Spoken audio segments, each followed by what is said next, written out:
Hey everybody, new Game of Thrones. I've been getting a lot of requests for a Night King video, like what is he capable of, what is he doing on the show, how is he different from the books. So this will be a video sort of differentiating the way the TV show's using him, powers and abilities, as well as what's going on with him in the books, because obviously they're very different, and they're a little more mysterious about the way they're using him on the TV show. But what'll happen later tonight is I'll post my episode 6 video, and there's some really good news about Game of Thrones Season 8 that I'll talk about at the end of this. There's a lot of crazy stuff that's been happening lately, but there might actually be some genuine good news. So if you're new to the channel, be sure to subscribe to get everything. But just to start with the Night King of the TV show, from what we've seen so far, he's sort of like this ethereal bad guy that sort of gives off this atmospheric bad. We've never heard him speak, even though we know that the others, as they're called in the books, have a language. It's called Skroth. It sounds like ice cracking. But since that big reveal in Season 4 about how the Night King created new White Walkers from Craster's sons, he's sort of been marching them around in circles, picking up people as they go along, stopping briefly for episodes like Hardhome to grab a whole bunch of people at once.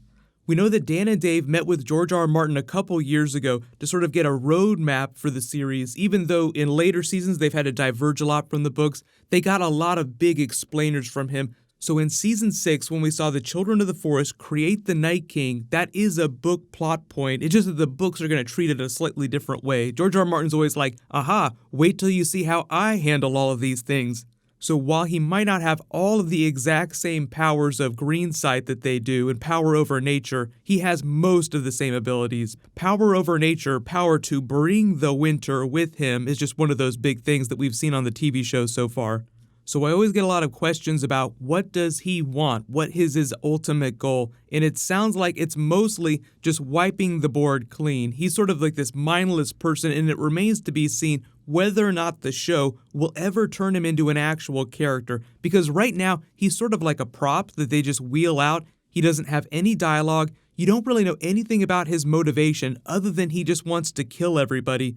We can start spinning theories after the finale, but I think that this has caused them to change their plans for Season 8 just a little bit in the way they treat the White Walkers as a villain on the show in favor of more human villains like Cersei, for instance. So Cersei gets a big book upgrade just because they painted themselves into a bit of a corner with the White Walkers as they presented them so far. So don't feel bad if you're a little bit confused about why they used him to market Season 7 so much. His face was like the face of the first big poster they released, like, holy shit, he's coming. But you don't see him that much, and there's a whole bunch of twists that don't totally make sense. So at least on the TV show, it feels like there's a big question mark in front of his face when it comes to what his powers are, what his story is going to be. It's a little more spelled out in the books.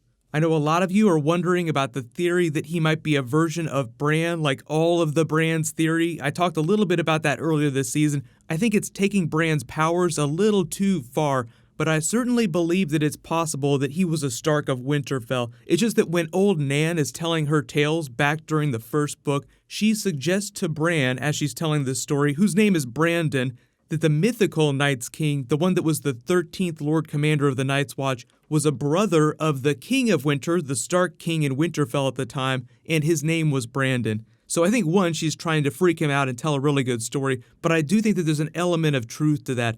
Just like a lot of the prophecies, like you hear Melisandre talk about how prophecy can be a tricky thing, there's elements of truth in there, but it's not meant to be literal truth. So a lot of people picked up on that and just thought, well, if Nan is saying that his name was Brandon, then maybe Bran using his Greenside powers going into the past had something to do with his creation as well.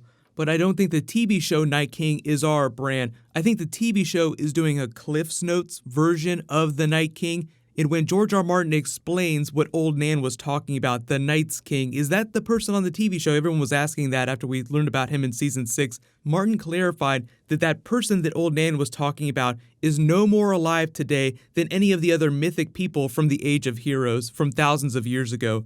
So he definitely existed because we know the Long Night happened, so there was a Night's King at that time. But it makes it sound like Cycle of Ice and Fire. You can kill the Night's King, but you can also create another one. So at least in the books, it sounds like what happened is that after the last one was killed, another one was raised up and then started creating more White Walkers, because Craster's sons being turned into White Walkers is a very big thing in the books too. We've seen several White Walkers get killed off on the TV show, but how many sons did Craster have? And we have to imagine that there are probably other people in the North that are doing that too, that have that pact with the White Walkers. We'll leave you alone as long as you sacrifice us your male sons so that we can create more White Walkers.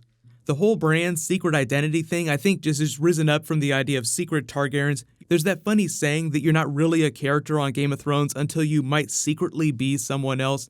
And George R. Martin is just really fond of using the same name over and over. So like Aegon the Conqueror was such a famous person that there were probably a lot of Targaryens who named their sons Aegon, especially in the extended family. So it's the same thing with Brandon and the Stark family. It's just a very common name, so it gets used over and over. But that doesn't mean that our Bran is somehow all of those Brans. But I do think it's a really fun idea, and I am holding out hope that Bran is sort of like the opposite of the Night King, because his powers flow from green sight, the same powers of the Children of the Forest, so does the Night King. So at some point, those two forces are going to have to clash directly.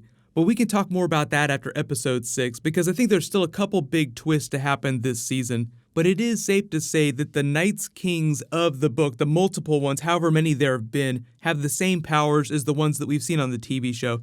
Just in the way that the TV show is jumping forward so fast, I'm not expecting to get too many supernatural explainers, so I think that's actually a good thing, because one, that just lets us have a little bit more fun with the fandom, like just kind of picking over it and trying to figure it out ourselves, but two, it also leaves the door open for George R. Martin to do something slightly different with it in the future books.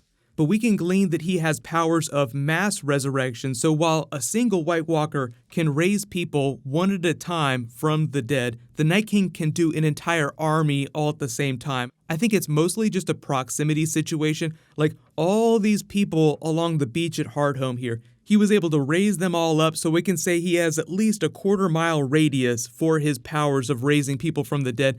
But I think it's a sliding scale of difficulty. We've only seen him raise humans before, so I don't think that he could just walk south of the wall and go into like a zoo and just raise everything from a quarter-mile away.